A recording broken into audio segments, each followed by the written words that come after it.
This conference, as has been said, is focusing on peace building. And in this country, in this continent, and globally, we are having a lot of cases. Most recent, of course, is what is happening in Gaza. The Israelis, the Palestinians.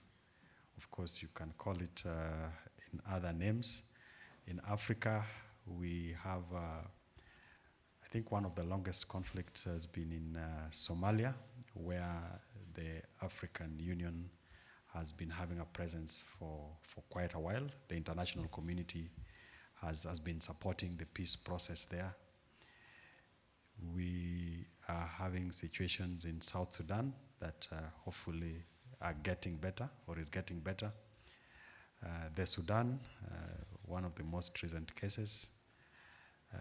The conflict in DRC, and a lot of conflicts all around. You come back to the country, we are generally and fairly stable, but then you get to have pockets of conflicts, particularly what the Reverend is talking about, between communities, between clans. Either it's because of resources or it's concerns around boundaries and a lot of things.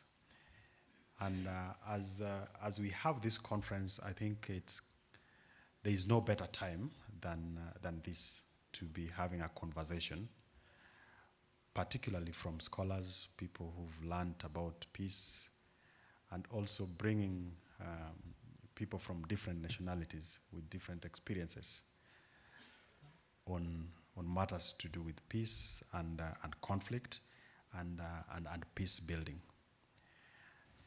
And earlier on, I was sharing with the Vice Chancellor and the team that in most cases, we call on scholars when things have actually gone wrong. Today, we have an opportunity to have a conversation around peace building so that we can be able to not only look at our experiences in places or in areas of conflict, but also build on those experiences so that we can have preventive or preemptive measures around conflict and how to build peace. As a country, I think we've just come out of one of the longest droughts for the last 40 years. And that is largely on account of climate change. And it has the net effect, or it has had the net effect of affecting our food security situation. Now with the food insecurity, you then aggravate or worsen the conflicts that happen between communities, and more so in regions that are worst affected.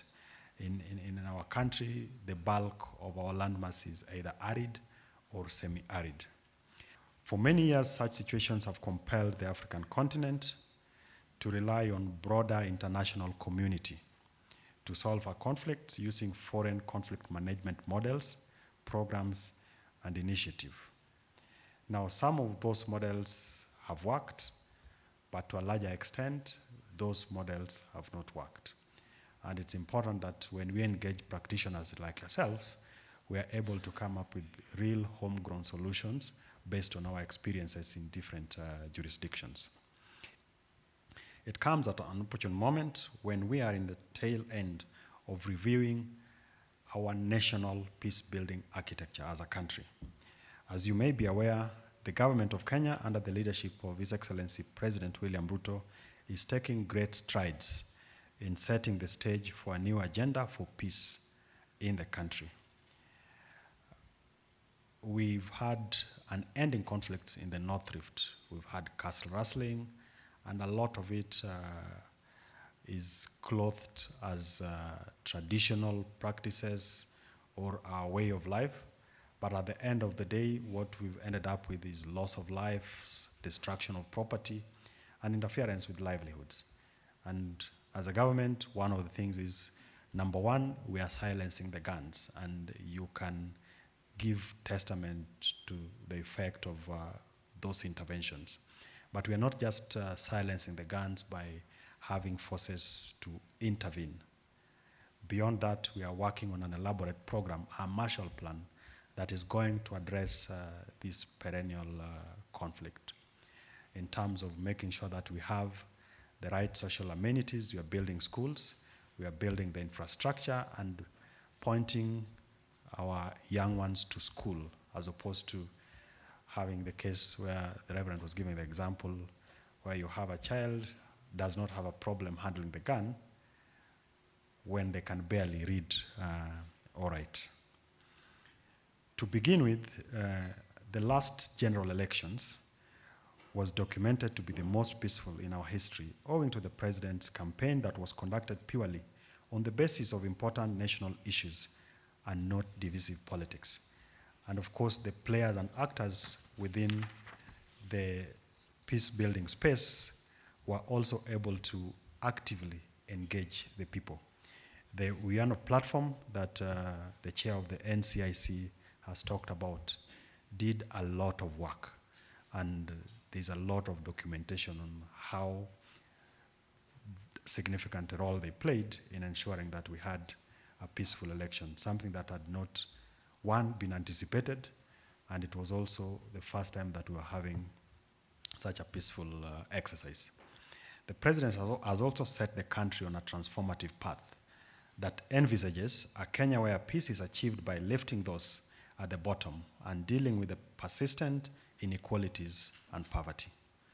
A Kenya where prioritizing economic development, particularly in the most undeserved areas, catalyzes peace and coexistence. We are looking at development for peace so that we don't give anyone a reason to want to be involved in conflict or to want to involve in criminal activities.